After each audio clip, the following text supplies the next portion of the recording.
Charlie's going to give the full introduction. I will introduce Charlie Wells, who is going to be our moderator. He is the founding director of the Center for Interfaith Cooperation, and Charlie will be telling you a bit more about that center and the work that it does, founded in 2011. And he will be doing a full introduction of our speakers, again, which I'm really excited about.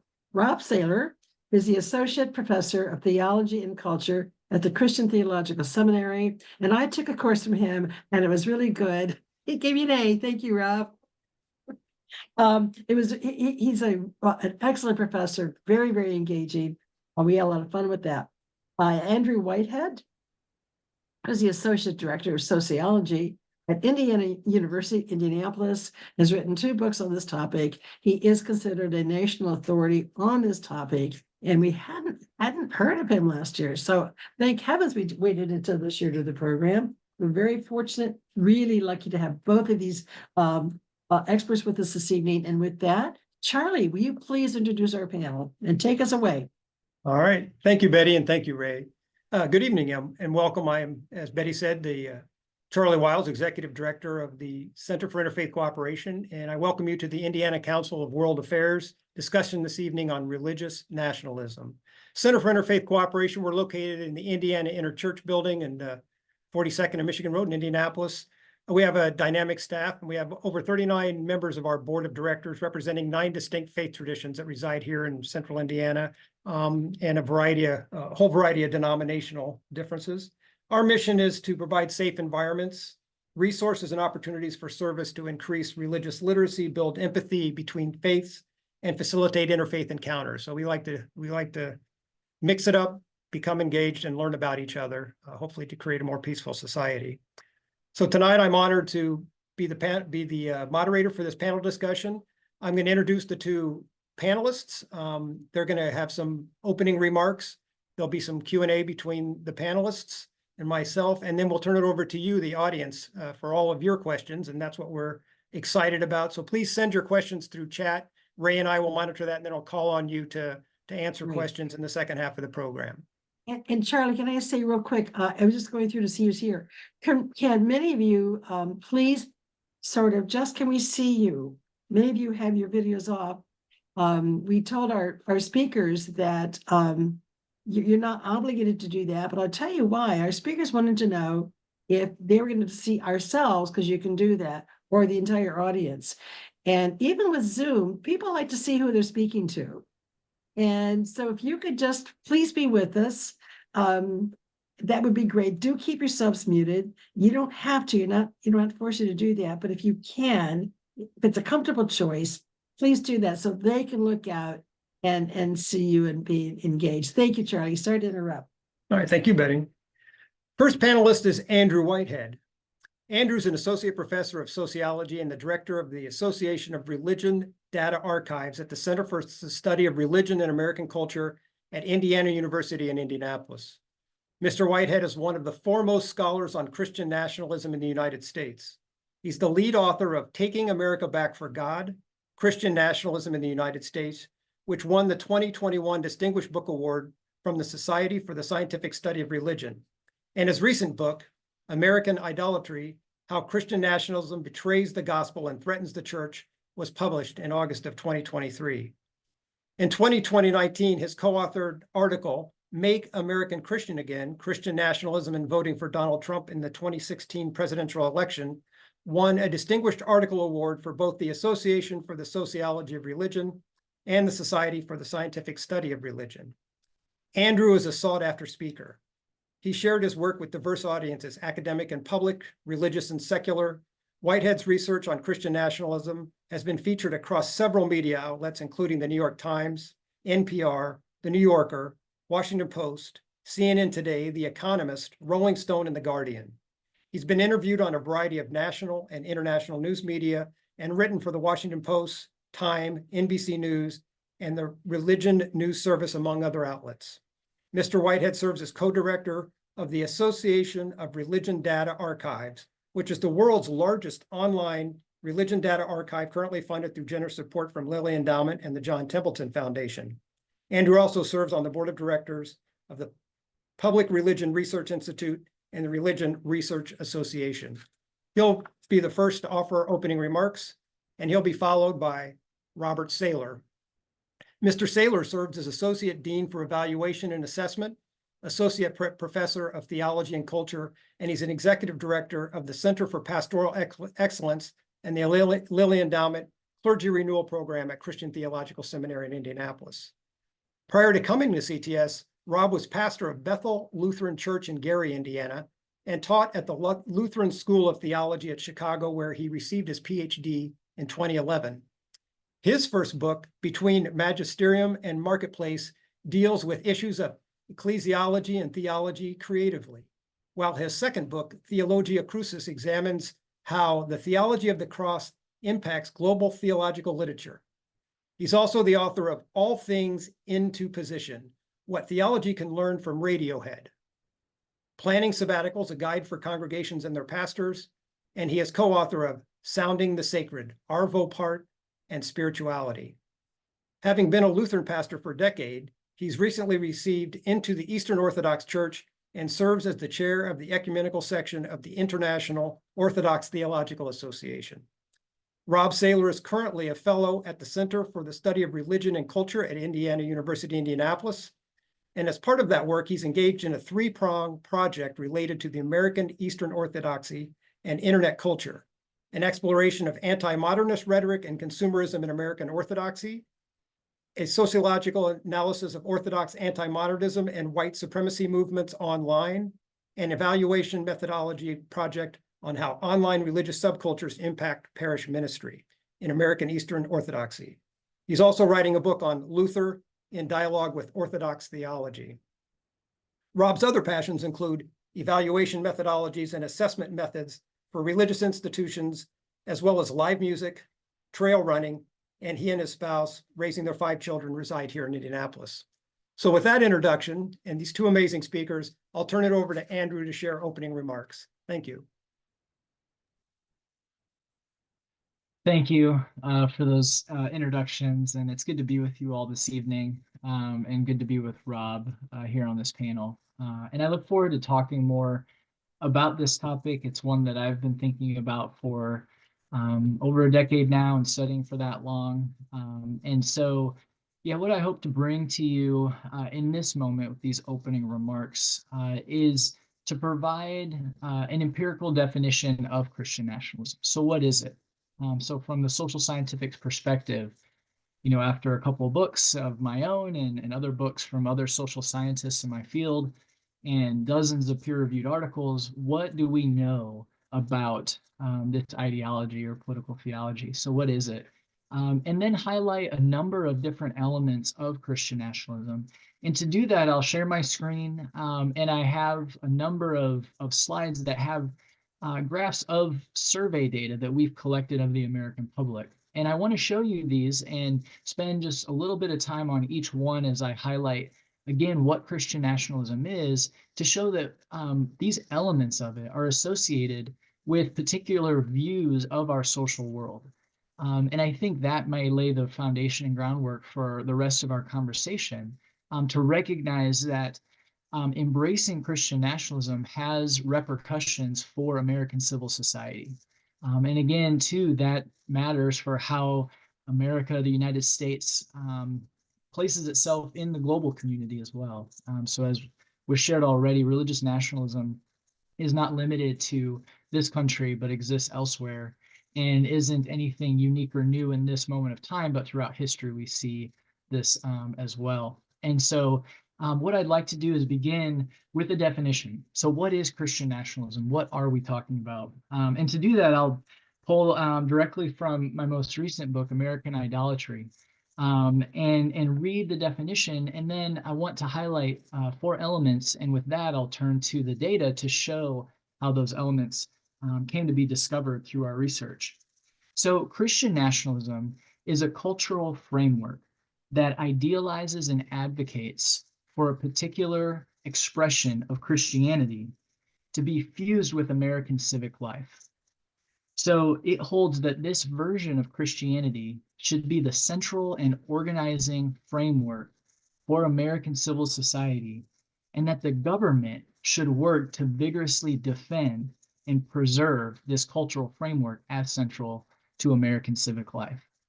And so again, the key here is that it's a particular expression of Christianity that Christian nationalism wants to see as central to American civic life. And we'll unpack that a little bit more, I'm sure, through the rest of our time together. Now, what are the four elements that we find associated or that really comprise Christian nationalism based on our empirical research and survey data of the American public? Well, I'll name them now, and then I'll show these slides and we'll unpack examples of where we see these elements coming to the fore. So one element, or the first element of Christian nationalism, is a moral traditionalism within American society of how society should be structured, seeing it as ordered according to a particular hierarchy with certain groups at the top, other groups in the middle, and others at the bottom when we're talking about access to civil society and its benefits. The second element of Christian nationalism is a comfort with authoritarian social control. So it sees the world as a chaotic place and a place where we need strong rules and strong rulers to come in and enact order and preserve order in the culture. Again, according to that moral traditionalism that we saw as the first element. The third element of Christian nationalism are strong racial and ethnic boundaries around national identity, public policies, and social belonging. So who gets to call themselves an American truly at the center of that national identity? There are racial and ethnic boundaries around that. So the sense here is that when we're imagining as a culture, according to Christian nationalism, of a true American, it tends to be white Americans. And finally, the last element we see is an embrace of populism and a comfort with conspiratorial thinking. And I'll show some data along those lines. But here we see this idea that there's a true America that's being lost and an embrace of different explanations for why that is being lost and who is to blame for that. And I know with some of Rob's scholarship around conspiratorial thinking, we may have more to talk about there. So let's look a little bit at the data to help bring these four elements of Christian nationalism to life. So what is the empirical evidence that we find?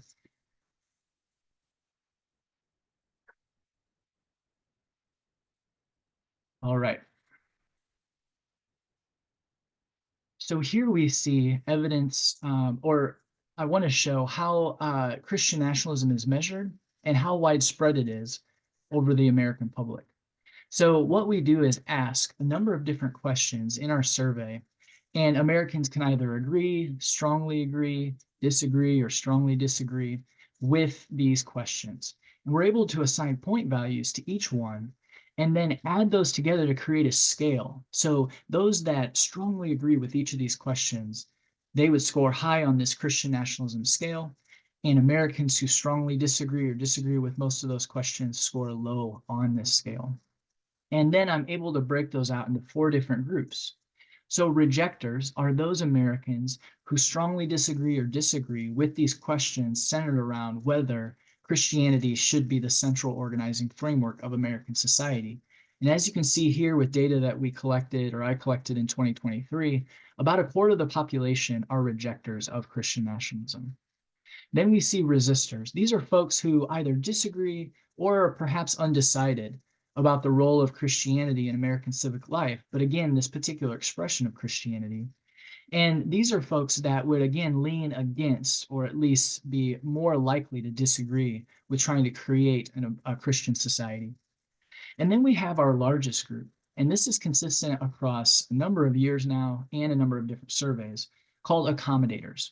And accommodators are those folks, Americans, who are essentially a mirror image of resistors, who are either undecided or lean toward accepting this idea that Christianity, again, a particular expression of Christianity, should be central in American civic life, that this should be the organizing cultural framework. And so these folks may not be those that are out there trying to pass resolutions or laws saying that we need to be reading the Bible in public schools and need to be praying in public schools and all these other things. But when those come to the fore, these are folks that probably wouldn't do anything to oppose that. right? They may just stay silent. They would accommodate. And then we have ambassadors. And these folks are consistently the smallest group in American society. And it ranges anywhere from 15 to 19 to 20% in recent surveys as to their size. And ambassadors are those Americans who strongly embrace this idea of this particular expression of Christianity being central in American civic life. So this gives you a little bit of an idea of how widespread it is and the fact that it isn't a binary. When we're talking about Christian nationalism, it isn't an either or proposition, but folks either embrace it more strongly or maybe just accommodate it, maybe resist it or reject it. There's a whole spectrum of responses to it. And the size of the group matters as well. So this gives us a little understanding of how it's measured and how widespread it is. But let's look at those different elements really quickly, and then we'll pass it along to Rob. So when we're looking at that first element of moral traditionalism or traditionalist social arrangements, we can see that with our four groups, rejectors, resistors, accommodators, and ambassadors, that there are distinct relationships between being in one of those groups and our viewpoints of how society should be structured and whether everyone should have access to civil society. So when we're looking at whether they oppose gay marriage, we can see that ambassadors, 72%, say that they would oppose gay marriage in the US, and it's a pretty linear relationship all the way down to rejectors, where only 5% of rejectors would oppose gay marriage. Or if we look at allowing small business owners to refuse service to gay or lesbian people. So this is reflecting some of the cases that have been before the Supreme Court recently. Christian nationalism is strongly associated with that. Embracing Christian nationalism, and again, this idea of a particular moral, traditionalist social arrangement should organize society. Those folks who are gay or lesbian should or can be refused service if a business doesn't want to serve them. And then looking at favoring overturning Roe v. Wade, we see again a linear relationship there. So again, this moral traditionalism and traditionalist social arrangements, society needs to be ordered according to a particular moral framework. Let's look then at the second element, authoritarian social control. And this has implications for our democratic and society here in the US and our system. So when we're looking at especially the 2020 election, the insurrection, and now moving into an election year in 2024, when we look at Christian nationalism and agreement with what we call the big lie, right, that the 2020 presidential election was rigged and it did not reflect, the outcome did not reflect the will of the people. So again, as there's no evidence of impropriety in the 2020 election, and the own lawyers for Donald Trump in the courts of law have said they have no evidence of impropriety, still embracing that framework, that explanation, we see again is strongly associated with Christian nationalism. And so this idea that democracy or sharing of power is something that they actually question, right? When it comes down to if they win or lose. And so Americans that embrace Christian nationalism more likely to also embrace the big lie. Or when we ask how much they agree with the statement, because things have gotten so far off track in this country, we need a leader who is willing to break some rules if that's what it takes to set things right. So again, embracing an authoritarian leader who won't necessarily abide by democratic norms, but will take control. We see about half of Americans who embrace Christian nationalism strongly, those ambassadors, agree with supporting a leader who might break rules in order to, again, set things right. And obviously the level of agreement goes down from there.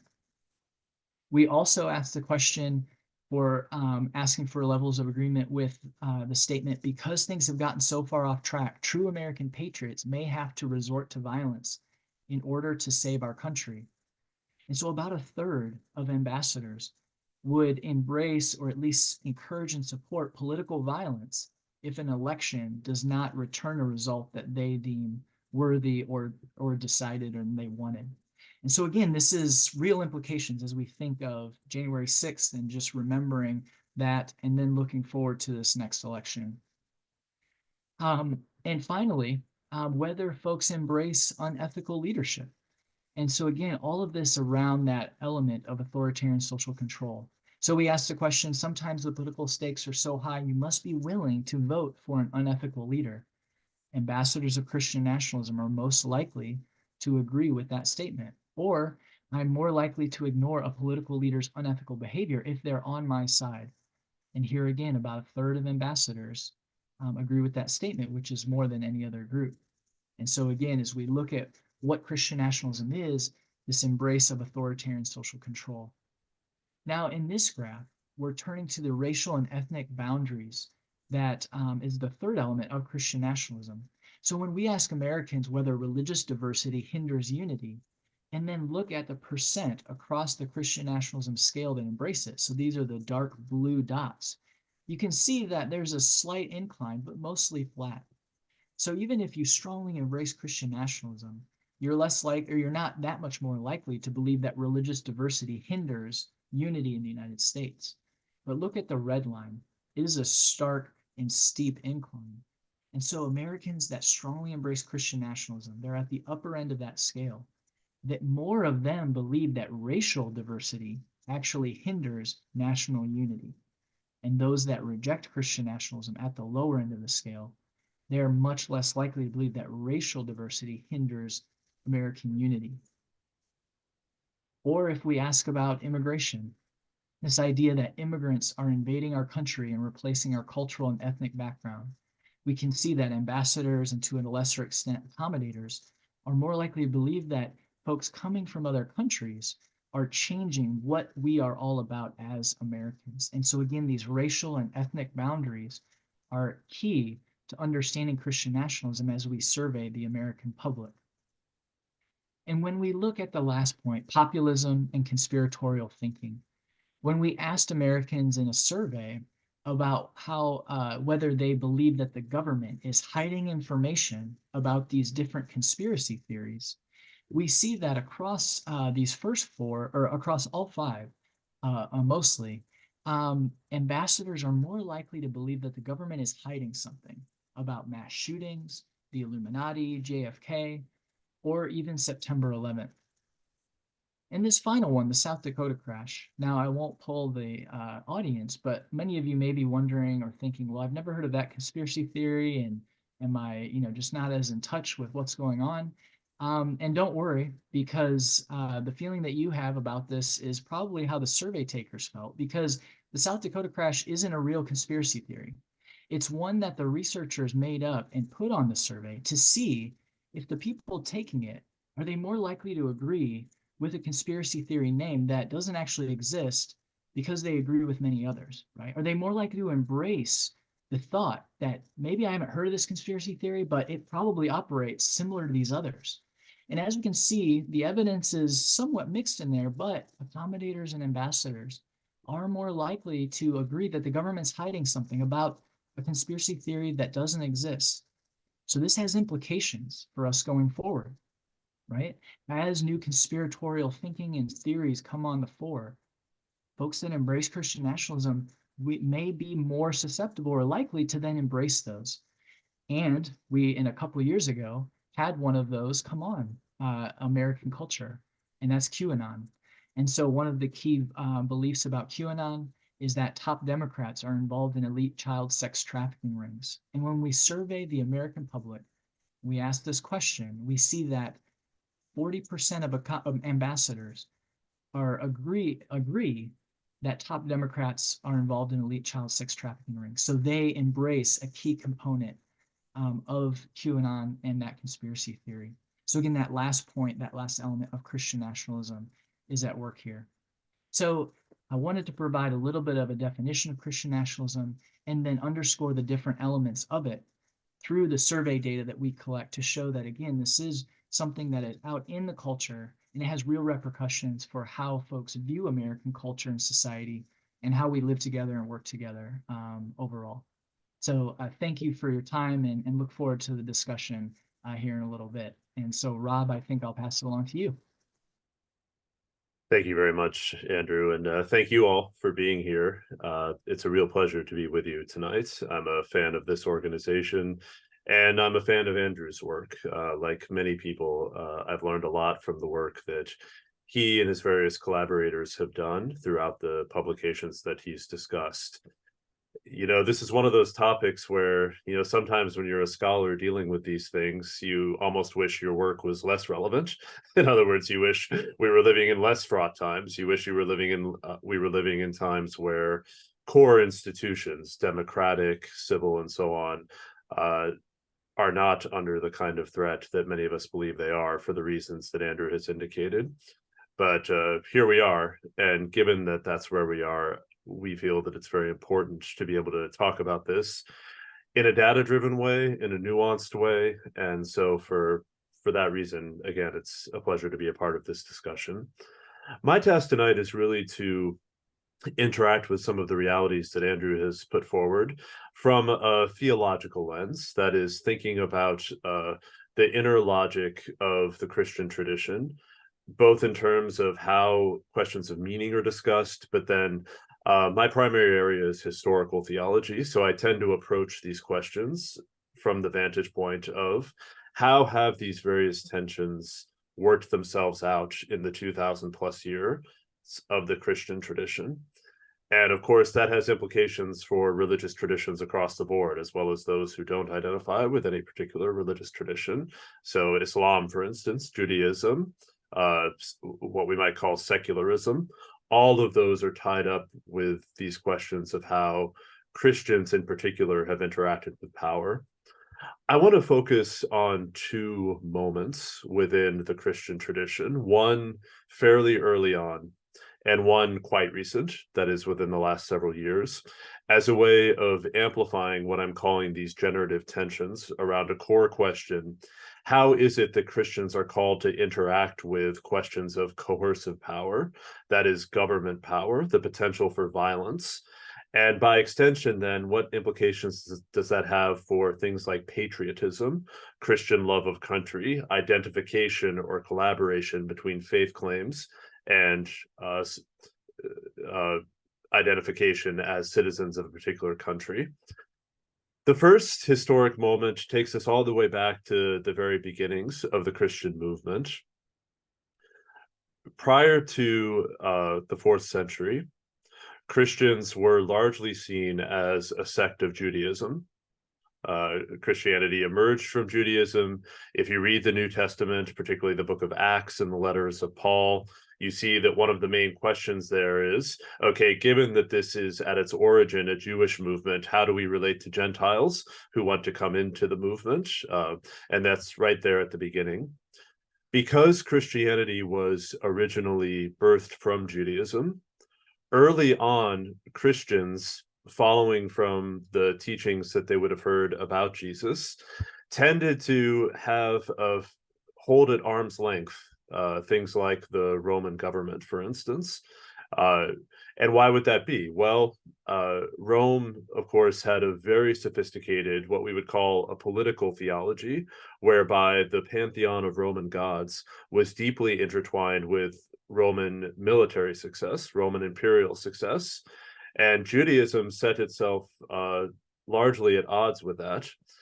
And because the Romans regarded the Jews as relatively insignificant within the grand scheme of things, Jews, for the most part, were not required to offer the sorts of sacrifices, go through the sort of civil religious observations that other Roman citizens were. And by civil religious rites, I mean offering sacrifices to the gods or burning incense to the gods, offering obeisance at temples, that sort of thing.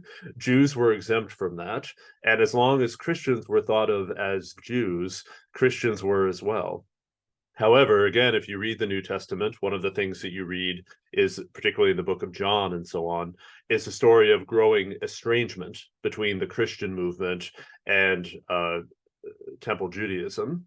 And that's reflected, of course, in antagonism between Jesus and the Pharisees. The New Testament was largely constructed after the fall of the temple, but these tensions are all throughout the New Testaments. And so with that estrangement, gradually Christians lost the umbrella of protection that is being thought of as part of the Jewish religion.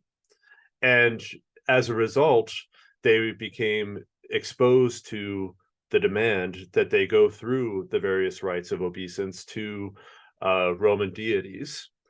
And when I talk about this with my students, I always want to make clear, ancient Rome, it wasn't like what we think of as, particularly those who are familiar with Protestantism today. It wasn't about the feelings in your heart. It wasn't about your personal piety. Rather, it was, are the gods going to continue to grant success to Rome from a military standpoint, from an imperial standpoint?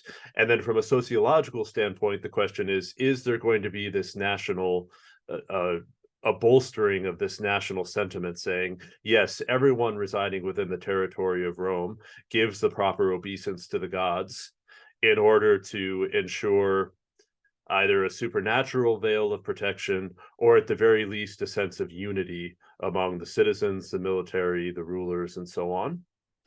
Christians, as you can imagine, because one of the core Christian claims was that Jesus is the only Lord, and resisting particularly claims of, Caesar being deified, that sort of thing, Christians, for the most part, refused to take part in these rites. And that became the basis, prior to Christianity becoming legal in the Roman Empire, that became the basis for what we think of as persecution of Christians. And many of you have probably studied at various points, the Emperor Nero, Diocletian, even fairly enlightened emperors like Marcus Aurelius and so on. If you think of Christians being thrown to the lions in the amphitheater, or crucified, or burned as human torches, all of these are happening under the auspices of Roman civil religion. And interestingly, for our purposes, and I always think about this with this conversation around Christian nationalism, there was a very specific charge that Christians were charged with in order to justify their execution. And that charge, believe it or not, was atheism. Christians were called atheists. Why? Because they had no visible God, and they refused to participate in states, what we would perhaps anachronistically call state-sponsored rites of civil religion. So Christians were executed as atheists, and because they were atheists, they were seditious. They were a threat to the esprit de corps of the Roman Empire.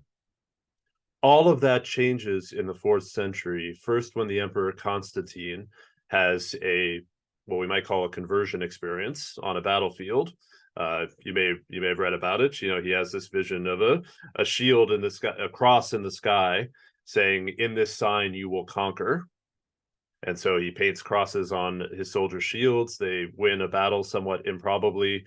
And from that moment on, Christianity is legal within the empire. Within a generation, then, approximately 70 years later, Christianity becomes the only legal religion within the empire. The theologian Stanley Hauerwas has a nice line saying, prior to Constantine, it took courage to be a Christian. After Constantine, it took courage to be a pagan. If you want to see how dramatic that shift was. And this has real implications for some of what Andrew was talking about. Think, for instance, of violence. Prior to the conversion of Constantine and Christianity becoming the official religion of the empire, for the most part, Christians were pacifists, both by conviction. They had images of Jesus saying, those who live by the sword will die by the sword. And they were also pacifists by default, in a way. The Roman army was the one that was killing them. Why would they serve in the Roman army? After the conversion of Constantine, and then particularly once Christianity becomes the official religion of the empire, all of a sudden the entire Roman army is Christian. And it's not as if they went through a long sort of theological debate around this. It happens in a relative blink of an eye, historically speaking. And if you want to read something, it's available for free online. If you want to read a fascinating historical document around this, the very first church historian, Eusebius of Caesarea, who wrote in the early 4th century, has a fascinating document called Oration in Praise of Constantine, Speech in Praise of Constantine. And Eusebius, like I said, was really the first church historian, perhaps not counting the author of the Book of Acts. And Eusebius's view of Constantine is that prior to Constantine, the ground was being laid for the triumph of Christianity by the martyrs, by those who were being persecuted. You know, the church father Tertullian famously said, "The blood of the martyrs is the seed of the church." You know, you kill us, but the blood that of those whom you kill actually waters the plant that is the church, and it continues to grow. And Eusebius has a very similar view, saying the martyrs were an absolutely essential step in the outworking of God's plan. However, the full flourishing of that plan comes when Constantine becomes Christian. And now all of a sudden, and this is, I think, from our perspective, I'll say one of the really striking parts. Now, all of a sudden, we have the proper fulfillment of the Great Commission of Matthew. What is the Great Commission? Go, therefore, to the ends of the earth, spread the gospel, and baptize in Jesus' name. Why does Eusebius think that Constantine is the fulfillment of the Great Commission? Because who better can go to the ends of the earth and compel people in the truth than the Roman army? In other words, starting with the 4th century, you have this deep intertwining of Christian conviction with imperial understandings of destiny and a divine mandate to fulfill this. And you know, we could talk for a long time, but the outworking then of this tension of how are Christians to relate to these powers, you know, and you could go through the Reformation, you could think about peace movements within the church, you could think about Anabaptists, Mennonites that refuse any engagement with the government apparatus. But I want to take it all the way up to our own time and think about another historical moment. And here we'll go global. I want to think about Russia's aggression towards Ukraine.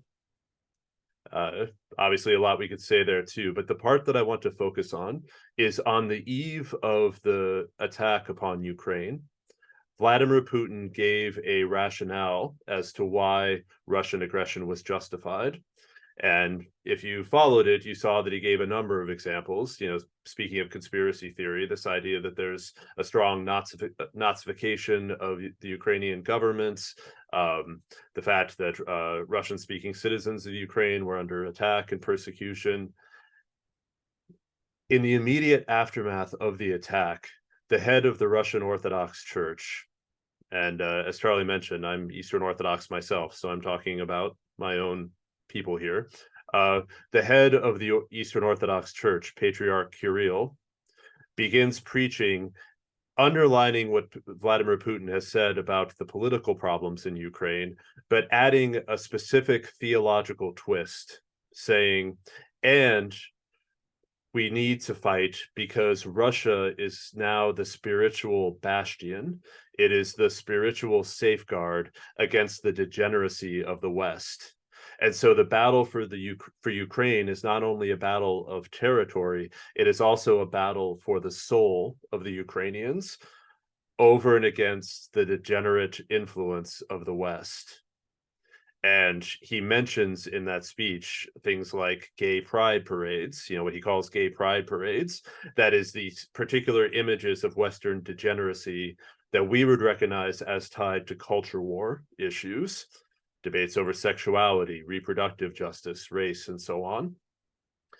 What I find particularly striking, and scholars such as Sarah Riccardi-Swartz have written about this compellingly, are the number of American Christians who by and large agree with Patriarch Kirill's view. And many of these are Orthodox, but some of these are evangelicals. Tucker Carlson, for instance, in the relatively immediate aftermath of this, offered a similar view. Or you could think about the number of American evangelicals that have looked to Hungary, you know, the Viktor Orban's regime, saying these are instances of Easterners holding the line against Western degeneracy, particularly around culture war issues.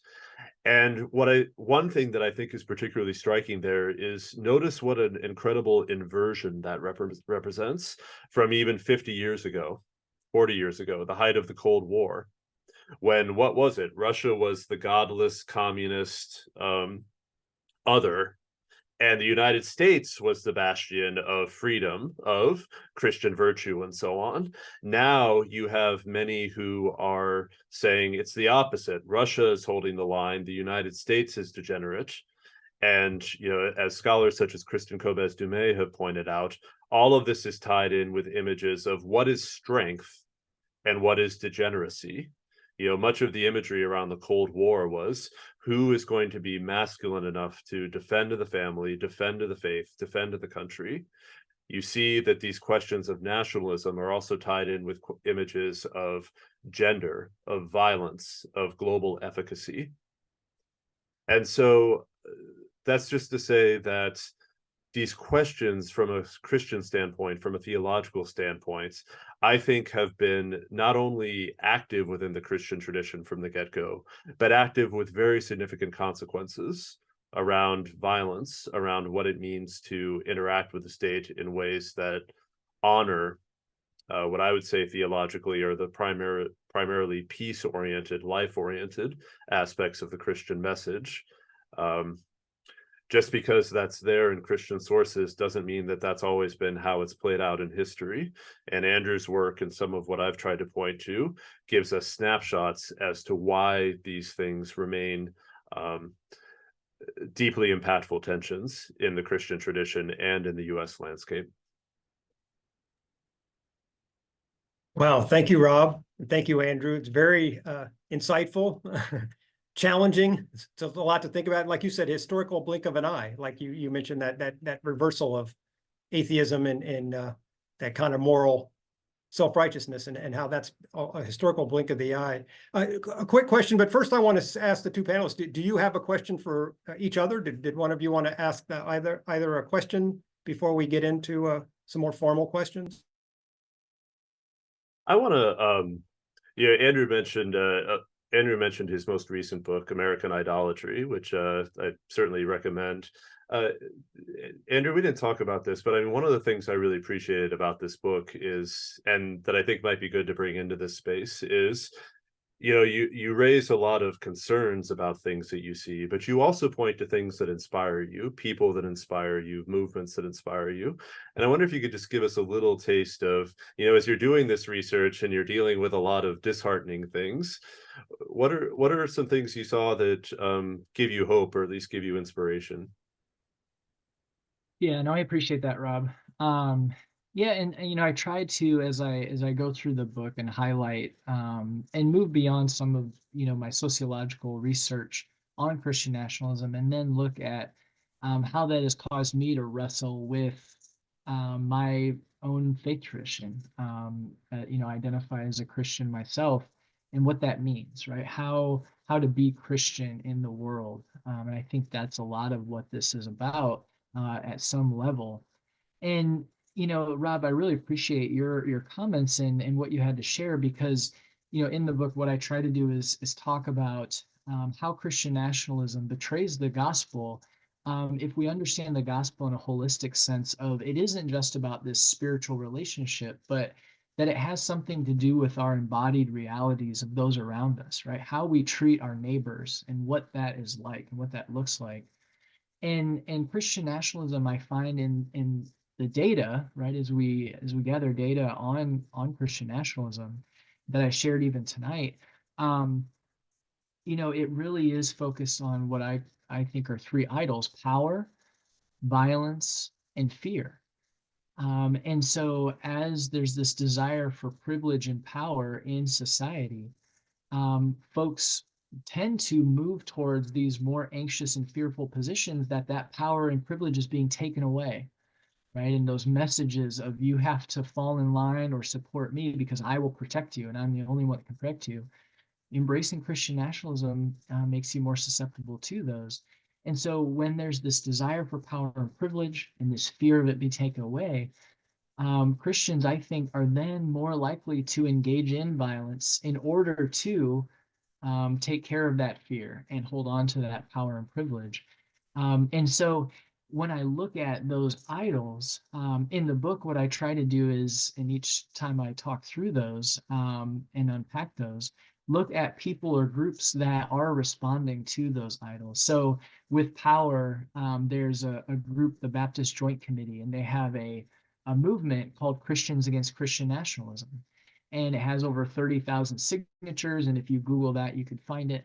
But they're doing work around religious liberty, right? Who has the right? And as Christians, they are engaging in a movement to say that the government should not, support or stop anybody from living out the dictates of their faith. So that's with power.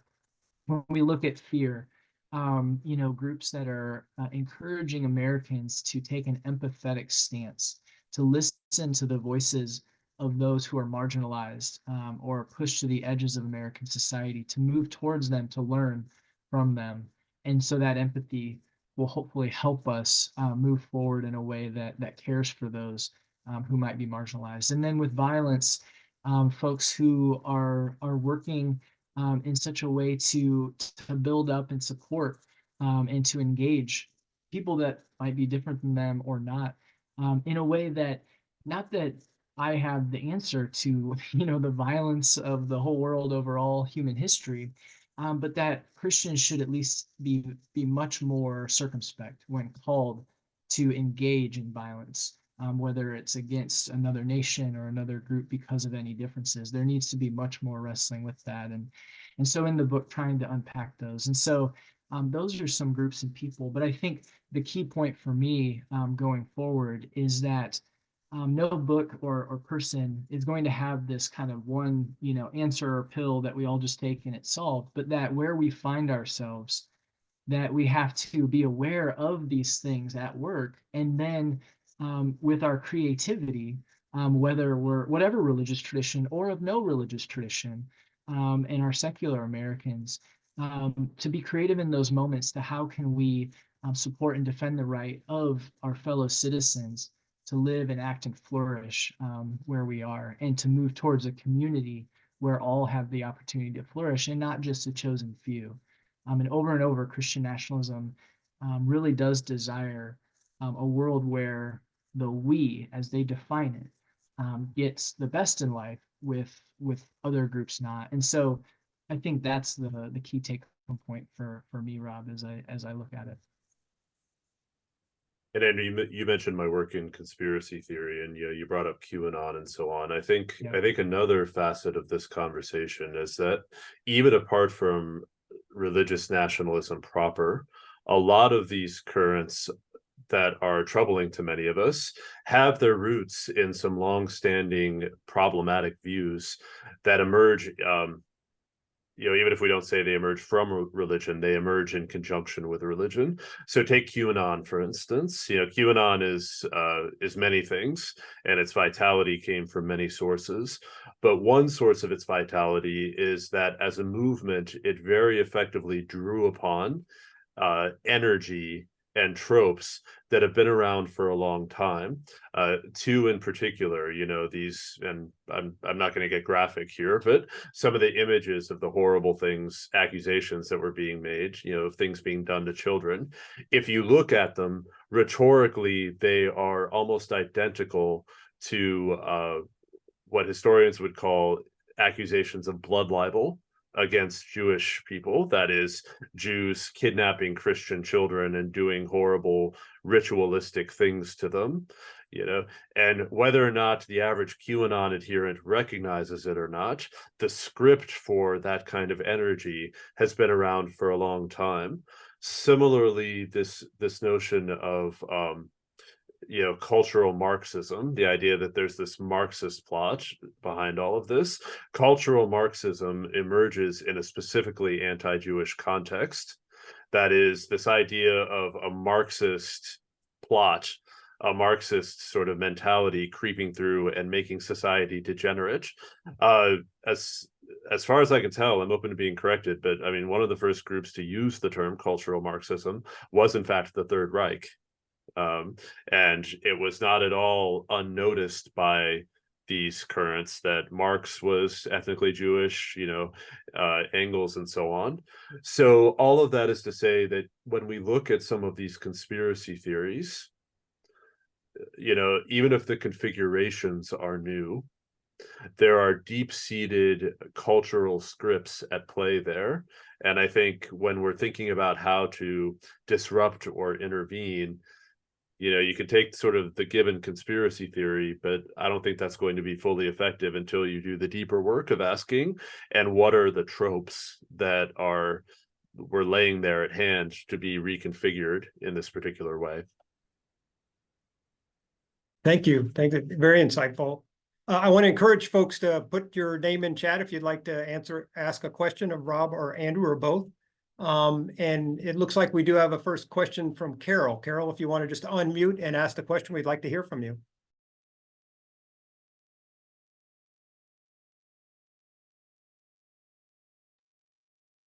There we go. I guess I would just, as I hear you speak and I think about addressing the situation with my friends and cohorts, and just wondering if we could hear some of the pushback that you have experienced, Robert and Andrew, as you speak, and then how you have addressed that individually. Sure, I would be happy to share one example that comes to mind right away, Carol, and I really appreciate your question, and that's a great question.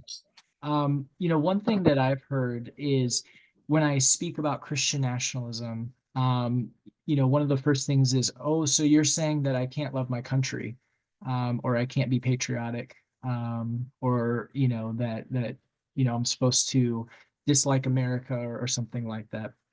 And so that's pushback that I have received, and that I know folks like me working in this area have received. And so the way that I respond to that, Carol, is to say, no, not at all. I think it actually, to confront Christian nationalism, I think, is to be patriotic. And so the way that I understand or think about nationalism versus patriotism is love and care for our fellow countrymen and women, the people, that by historical accident we were born here or live here, or we came here, but caring for them and their flourishing. I think that is patriotism in that sense.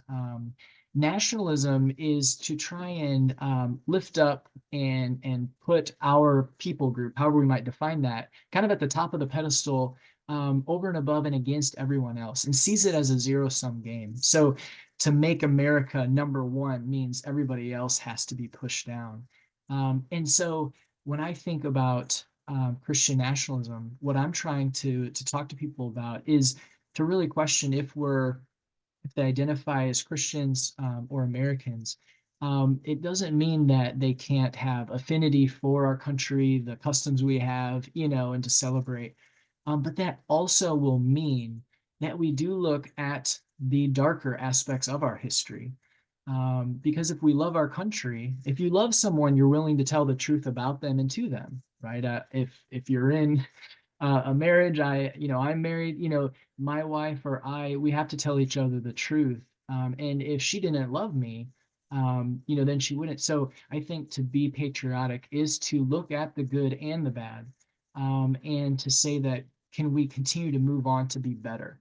And I think that's a patriotism that we can all embrace, and that you don't have to be a particular type of Christian in order to embrace that. That's there for all people. And so that's one, kind of pushback I get, or essentially it's, an unfair representation of our position, like to talk about Christian nationalism, saying that we must hate America or not be patriotic. No, I think actually let's embrace a patriotism that tells the truth about our country, in hopes that we can live up to some of those values that were there at the beginning that, again, truthfully, we were not living up to. All men are created equal. Well, no, they weren't, right? They were talking about white landowning, but we have moved closer, and may we continue to move closer. So that's one thing that I hear, and the way that I like to think about it, and engage in conversation and ask questions to draw that out, and to think, more broadly about patriotism. I'd really underline a lot of what Andrew has said, and I get similar kinds of pushback, really along two fronts. So like, one, when I point out all of the damage that certain ways of understanding Christianity have done throughout history, I get oh, aren't you a Christian? You know, why are you knocking your own religion? So, and then the other bit of pushback I get is, when I talk about conspiracy theory, is, oh, so you're saying we should just always trust the government, we should just always trust the media, you know, and not question it. To the first, and this is building off of something Andrew said, to me, one of the most core insights of the Christian tradition, and I won't say it's exclusively Christian, but I think it's very central to Christian thinking, is that good and evil are not opposite ends of a spectrum. Rather, they travel right alongside each other. That is, that which is the most powerful good, with just a little bit of twisting, can become the most powerful damage, the most powerful evil. Yeah, you think about deep friendship or love, you know, when that goes wrong, it's a powerful kind of hatred, right? Or the splitting of the atom, right? It goes one way, it does incredible good. It goes another way, you get the nuclear bomb. So I think no one has more at stake than people who love their faith. No one has a greater motivation than people who love their faith to be honest, as Andrew said, with the ways not only in which it has gone wrong, but the ways in which it always has the potential to go wrong, precisely because we deal with questions of the good, the true, and the beautiful. You know, to put it in theological language, we don't make idols out of things we know are bad. We make idols precisely out of things that are good. You know, I'm at risk of making an idol out of my children, right? Or my children's, you know, security, country, patriotism. These are all goods. And precisely because they are good, they are in danger of becoming idols. And then as far as the other one, you know, are you saying we should always trust the government? No. I think about my African American friends. I mean, particularly during the recent COVID experience, Black people in this country have a real reason to distrust the medical establishment. You know, think back to the Tuskegee experiments and so on. You know, this conspiratorial thinking or skepticism in and of itself is not a bad thing. The negative thing is to refuse to be in dialogue with scientists, experts, you know, those who are looking at the same things, and to become so convinced that you have the right answer because it gives you pleasure to know that you have kind of the secret hidden key to all of this. That's the temptation, that's the danger, and that's when it becomes problematic. So those are the kinds of conversations I have with people who have some concerns about this. Thank you for those wonderful answers. Betty, I think you have a question. Actually, Rob just answered it, because when I was first talking with Rob about this panel, I wanted to be on it. He had mentioned, and we had talked about, for those who are Christian, it's a little bit like growing up Catholic, as Charlie, you and I did. If you say you're Catholic, people have a cookie cutter. And I almost want to say, but I'm not that Catholic. I'm a post-Vatican, not a pre-Vatican. Well, people don't know what that means. Same thing with the Christians. We had talked about, how can you be a faithful and embrace and love your faith without being that Christian nationalist. And so I think, Rob, you answered it really beautifully. I think you did a good job. So I couldn't really ask it again. And I wanted to underscore, Andrew, what you just said, and that was, maybe to a Christian nationalist, they might say, we the people, we are a perfect union. It's we the people in order to form a more perfect union. And you hear a lot of Black leaders refer that in terms of what is the work that needs to be done. So yeah, but no, you answered the question, Rob. It was really great. Thanks very much. Thank you, Betty. So I've got just a straight up question. I'd like to get more. Paula, I see you got your hand up, Paula. Do you want to unmute and ask a I think I'm unmuted. Yes. And this may be a little bit off the topic, and I think it was you, Andrew, that mentioned power. What I can't understand is, what is the basis relative to scripture for Christian nationalism. I don't see the connection between the two, and maybe that's just coming from my narrow vision and my understanding of scripture.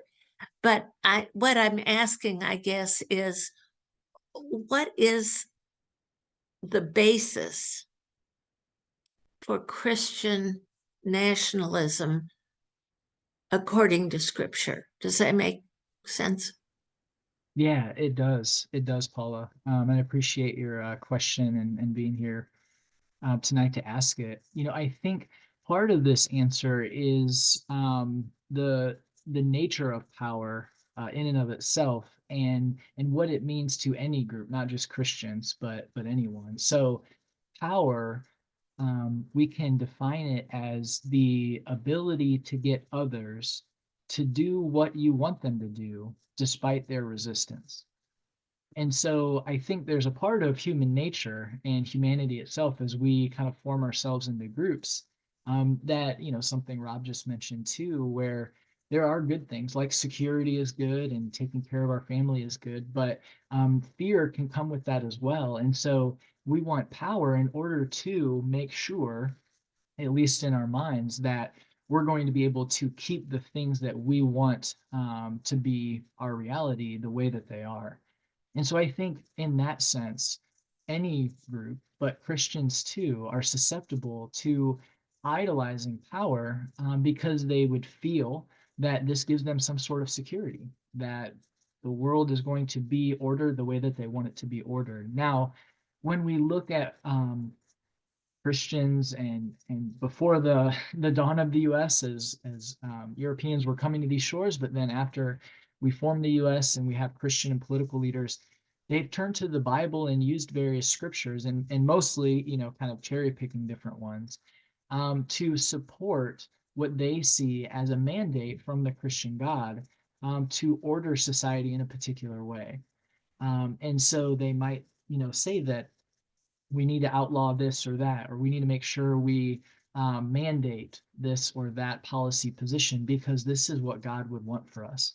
And so they would go to a particular scripture and maybe use it out of context, but they're using the Bible and taking it seriously in order to say that, well, this is what God wants. And if we're going to be a nation blessed by God, well, then we need to make sure we follow through on this. And so there's, kind of a particular logic at work there. Because if you believe that God has called you as a group to defend this nation as a Christian nation, then nothing should stand in your way. And I think power is the avenue through which they see that's how this gets done. And so, there's a famous quote from Reverend Jerry Falwell, who passed away several years ago, but back in the 70s, saying that we need to get people saved, people baptized, and then get them registered to vote.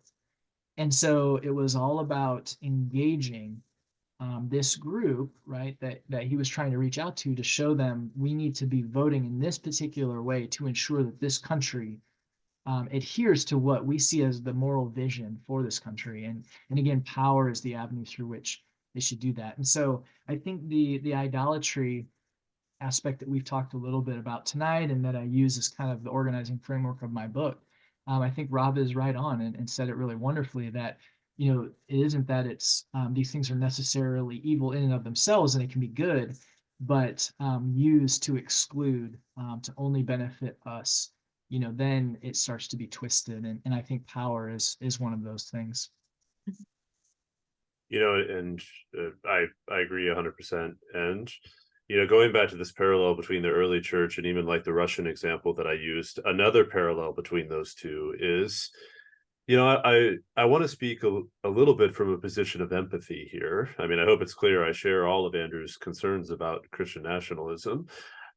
And I want to have empathy for, part of the reason Eusebius could be so excited about Constantine was that he was seeing this incredible, these horrific martyrdoms, and who wouldn't be relieved of, oh, now we don't have to worry about our neighbors selling us out and being tortured and killed, and we can meet openly instead of in secret. I mean, that's a very understandable impulse to be relieved at that. Similarly, a lot of the power that Patriarch Kirill draws on now is the memory of the persecution of Russian Christians under the Soviets, right? The October Revolution and so on. It is the case that, hundreds of thousands, if not more, Christians were tortured and killed in the height of, particularly under Stalin and so on. So that's a living memory. And again, you can't blame, in this case, the Russian church for being relieved that, okay, we don't have to endure that level of suffering anymore. But how quickly that turns then into, okay, we don't have to suffer anymore. And in fact, we're in charge. In fact, we have power. We can make sure that this never happens to us again. And I think that's the story of Eusebius and Constantine. I think, frankly, it's the story of Kirill and the Russian church right now. And there again, that's that very subtle, slippery line between the good of not being horrifically persecuted sliding over into the very problematic idea of, and the best way to make sure that that never happens again is for us to seize power and to be very watchful that no one ever takes that power away from us again. Thank you for that good question. My question, just and please, if anyone has a question, I can't see everybody on the screen. Oh, is it Lois? You'd like to ask a question? All right, Lois, let's see. Yes, and I put my question in the chat, but I want to push it even further than what I think Paula just did. And my question is this: where specifically is Christ, not just scripture, but Christ, in all of the discussion of Christian nationalism, its ambassadors, its accommodators, or in the historical power structures and oppression? When and how do these Christian nationalists actually study and seek to emulate Christ, who did not call for violence or power fights or social marginalization? We're only days away from Martin Luther King Jr. celebration of nonviolence. And so it offends me that this whole movement is called Christian nationalism. Why? I want to pick up on something in Andrew's first book that he mentioned, the Taking America Back for God, because I actually, Lois, to your really good question, this is the silver lining, one of the really hopeful pieces of data that I see in that. And Andrew, correct me if I'm wrong, or don't correct me, because it's the only hopeful thing that I saw. But there certainly are churches, whole churches that are sort of embody Christian nationalism, and Andrew talks about some of them in his book. But Andrew, if I understand you correctly, at a certain point, the most extreme ambassadors, the most extreme proponents of Christian nationalism, actually, for the most part, tend not to be affiliated with religious communities. In other words, at a certain point, there's a drop-off of heavy church attendance among the most extreme currents. And to the extent that that's at all true, that seems to suggest, okay, there's something about sort of being regularly engaged in Christian community that has at least the potential of some ameliorating effect on this. Am I representing that right, Andrew? Yeah, pretty close. It isn't as though the highest end wouldn't attend a lot. We do find ambassadors attend at very high rates. But the key is that it depends on where you attend, essentially, right? And so, again, it's the idea with Christian nationalism, Lois, it's a particular expression of Christianity. So it isn't speaking about all expressions, because there are many expressions of Christianity here in the U.S. But for those that embrace this idea that the U.S. should and is a Christian nation, and generally embracing this view of wanting to ensure that the world is hierarchical and certain people are at the top, others at the middle, those different elements that I talked about, those are present and perpetuated and formed within Christian churches and organizations and have been for decades. So that is a part of the Christianity of the United States and throughout history. Power and violence have been a part of that story. Now, that doesn't represent every single Christian. That's true. And I think that's the hopeful data point that Rob is pointing out, is that we find that once we account for Christian nationalism, high levels of religious attendance can be associated with much more pro-social views. And so the key here, it isn't being Christian or attending church a lot. The key is how strongly do you embrace this Christian nationalism? So, Lois, it seems as though you don't, right? And there are groups that don't. And so that's where we say those pro-social views. And I tend to personally agree with you that when I look at Christ's teachings, when I look at how he lived and that example that he had, I think it really does push us away from embracing violence, embracing power over others, but to sacrifice and serve for others. I think those are there. But I also have to realize that there are expressions of Christianity where they don't highlight those examples, but they look. And so for one example, they would look towards their interpretation of Revelation, where Jesus, they would say, is coming back to destroy his enemies. And so they draw on that apocalyptic, violent, picture and say that's the type of Christianity in Jesus we're following, the one that conquers and will slay his enemies. These are the words and the imagery that they use. And so, yeah, I understand where you're coming from, and that's essentially how this plays out empirically across the American public. Yeah. Hey, I've seen a Charlie, couple of names. Yeah. Paula Margelis has had her hand up for quite a while, so. Yeah, Paula and Jane. And so Paula, if you ask your question, and then Jane after that. Thank you. This is the first time I've attended this kind of a group, and I consider myself to be a secular humanist, and I'm having, I'll admit, trouble trying to locate the North Star in this conversation. But I think that the way that I define myself as a secular humanist is that I believe in the golden rule, and I believe that's probably the basis of Jesus's teachings. And to have, was Jesus a nationalist? Was Jesus patriotic?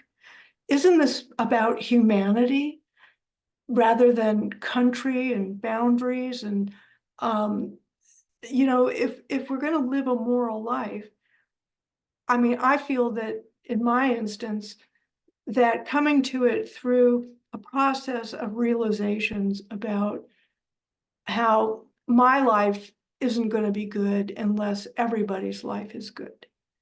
So I'm just really confounded about all of these boundaries that are being put up, that in all of it strikes me as being tribalistic. So that's kind of my first statement. My second question was talking about Putin and the justification of going into Ukraine. Maybe I'm just really cynical, but have you considered the fact that these justifications, based on a moral communication, is really just a bunch of smoke, so that to get people on board to Putin's imperialism, his imperialistic impulse? Oh, I definitely don't. My colleague Sarah Riccardi-Swartz and I wrote a piece recently sort of asking, taking on this question, is Putin really a Christian? And the answer that we came up with is it's sort of a meaningless question. I think largely for reasons that you're pointing to, Paula. What we have are the politics. What we have are the power interests, and the very clear power interests as to why Russia would be interested in this kind of aggression against the Ukraine, particularly vis-a-vis NATO all the things we know about. That said, I mean, again, what really interests me is less Putin and more just the position of the Russian Orthodox Church within that, which the Russian Orthodox Church is a national church. Russia has the situation that many American Christian nationalists want America to have. That is an official church that is deeply implicated in government policy making. And so, yeah, coverage, smoke, sure, but also a pretty effective rhetorical stance, both within Russia and then particularly signaling what I would call right-wing currents outside of Russia. I mean, something we're not going to have time to talk about would be, the efforts of someone like Steve Bannon to consolidate various right-wing movements across Europe and then heading into the East, right? So I think in one sense, you're absolutely right. This is religion as a veneer for deep political and military interests. That said, veneers can be powerful, and veneers can sort of have effects even beyond their original intention. And I think that's what's happening with Russia for sure. Jane, I know you have a question. Yeah, since you're both in Indiana, as are we, or most of us, I wanted to take advantage to ask if there's anything you could mention to help us understand this more locally. Like, either is there anything we could learn about Christian nationalism in Indiana? Andrew, you might have data on that, or just observations from living here, or are there any opportunities you see to stand up to it here in our state? Thanks. Hi, Jane. Thank you for your question. I think that's a really great one. So, yeah, I was born and raised in Indiana until I guess I moved away for grad school and then, teaching and academic jobs when I was 22 or 3, and then moved back several years ago. So, yeah, I've spent a lot of time here. And I would say that, in some ways,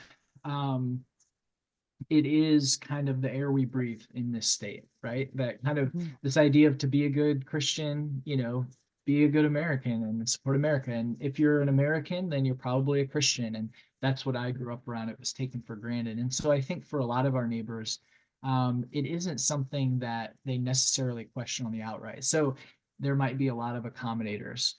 Now, data-wise, there aren't any surveys that have enough people here where I would feel comfortable sharing, just because you need a lot of people to be more, sure of your results.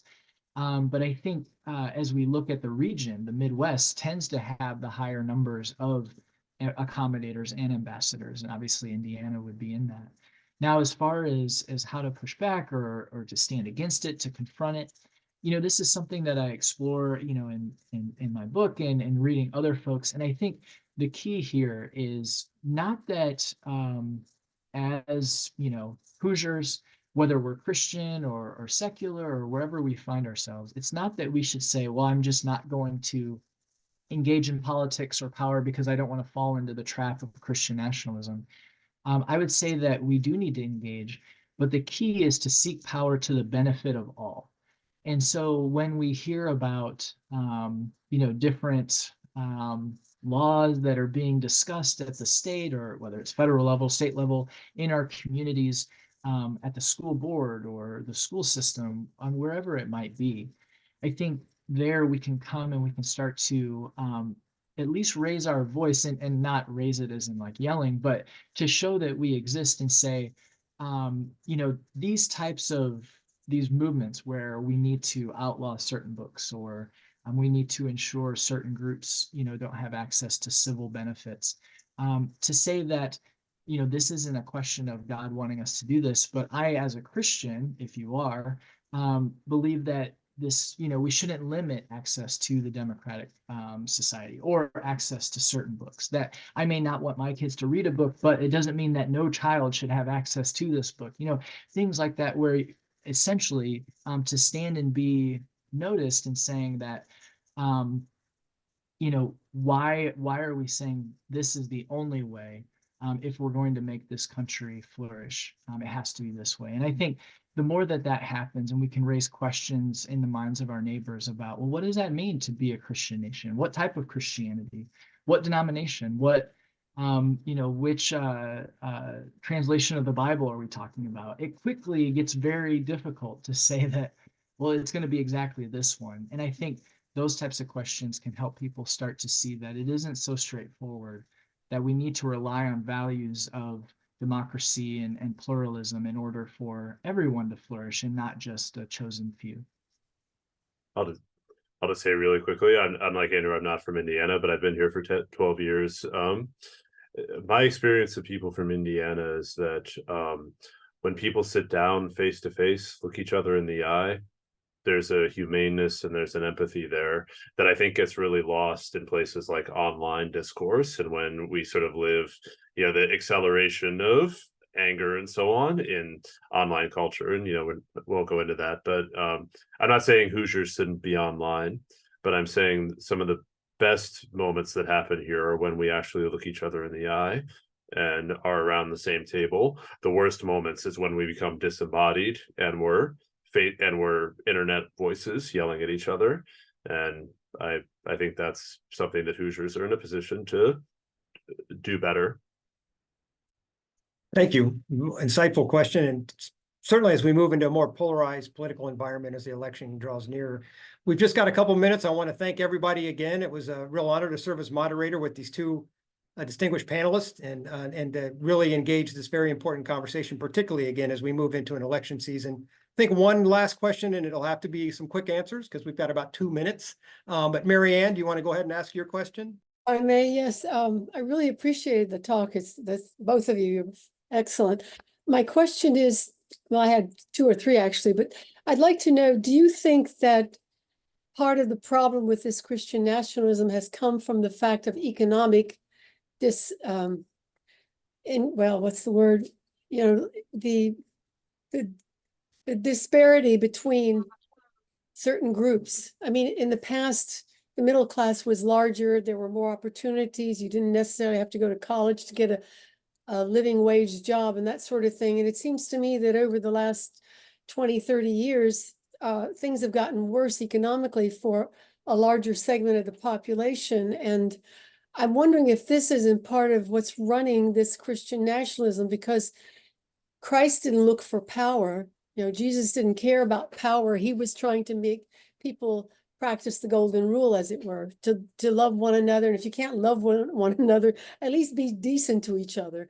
Do for others what you would want done for yourself. Treat others the way you would like to be treated. So it seems to me that the economic issue in this country has had a large impact on people, and the fear is that they're not going to have enough in the future, and therefore they're pushing this agenda of Christian nationalism and maybe harking back to a past that was, in their eyes, better. So what do you think of that as a driving force or the economics? Yeah, no, I totally understand, what you're getting at. Now, I will say, though, that when we look at the empirical data, there's not a lot of support for economic anxiety once we take into account these cultural aspects of Christian nationalism. So it really does come down to, and what we find over and over is that people will set aside, or they'll oppose policies that could help them economically or could level the playing field, because they want to enshrine this particular expression of Christianity and what they see as these important cultural or social policies in place. Maybe like we could look at Roe v. Wade or things like that, where they will focus on winning that battle to the expense of supporting policies or working towards policies that could benefit them economically, socially, and all of those things. And so a great book on this is Strangers in Their Own Land by Arlie Russell Hochschild. So Strangers in Their Own Land. And she looks at over and over how folks will consistently oppose policies that could benefit them and their livelihoods, whether it's economic, but even their own health, because they want to feel as though culturally they're at the center, and these cultural beliefs that get added in with Christian nationalism are privileged. And so I'm not saying that social anxiety and economic anxiety isn't a big driver in the US. It is. That's a real part of what we see. But I think around this question specifically, we can't just explain away Christian nationalism because of that. It actually operates above and beyond economic anxiety. But that's a really excellent question. Yeah. Rob, anything? So we're right at 8:30. I want to thank the Indiana Council of World Affairs and for everyone for joining. Betty or Rob, do you want to say something to Ray to close us out? Well, yes, we do. We always say thank you for coming. But I want and Ray may also have something to say. This is a way beyond thank you. This has been, we've waited so long for this. And Rob and Andrew, this was what we had hoped for. It was just profound. And I wish we had 30 more minutes. I really do. And then I'd probably say at 9 o'clock, I wish we had 30 more minutes. This was fantastic. And it makes me wonder, can I see a quick show of hands? We don't often do repeats of programs. When we did the program in Afghanistan, we had 2 panels because we actually had so many refugees. It filled. I'm wondering if we shouldn't have a part 2 of this, because this really is a national discussion, and it encompasses across the spectrum. It encompasses race and ethnicity and commerce and our global interactions with the rest of the world. I mean, can I see how many of you think maybe, yeah. And this might be something we are going to consider perhaps in the beginning of the fall. And we don't want to, the Indiana Council of World Affairs is a nonpartisan organization. So we can't sit here but this is an election concern because as Andrew pointed out, and I know I addressed in the beginning, you mentioned Hungary, and I've long looked at Hungary for the history of Hungary is a fascinating history. It's became a thriving civil society post-Soviet Iron Curtain, and now it's become retro because of, again, with religion being a nationalism for that. And it's just really concerning. I had written in the remarks about, we have an establishment clause that prevents a national church. It was written in this brilliant constitution by imperfect men, slaveholders all. But the Supreme Court is the final interpreter of that constitution. And Benjamin Franklin said to a woman as he was walking out the door, "Well, what did you write in there, Mr. Franklin?" And he said, "Republic, if you can keep it." And that we have an establishment clause, but how long we might have it, that we don't have an establishment church. Thank you. We're going to take that in consideration. Thank you, Charlie. You did a fantastic job. Ray, did you want to say good night? Just thank you. I wish we could greet you as you go out the door. That's the one thing. I love the Zoom because it's opened us up to much wider opportunities, but I miss seeing you all in person and saying goodbye to you. And be at this point in the evening, you'd all be swarming around the speakers with more questions, but we unfortunately can't do that. But thank you for coming, all of you, and sharing with us this evening. Goodbye. Good night. Thank you. Thank you. Consider joining us. Membership.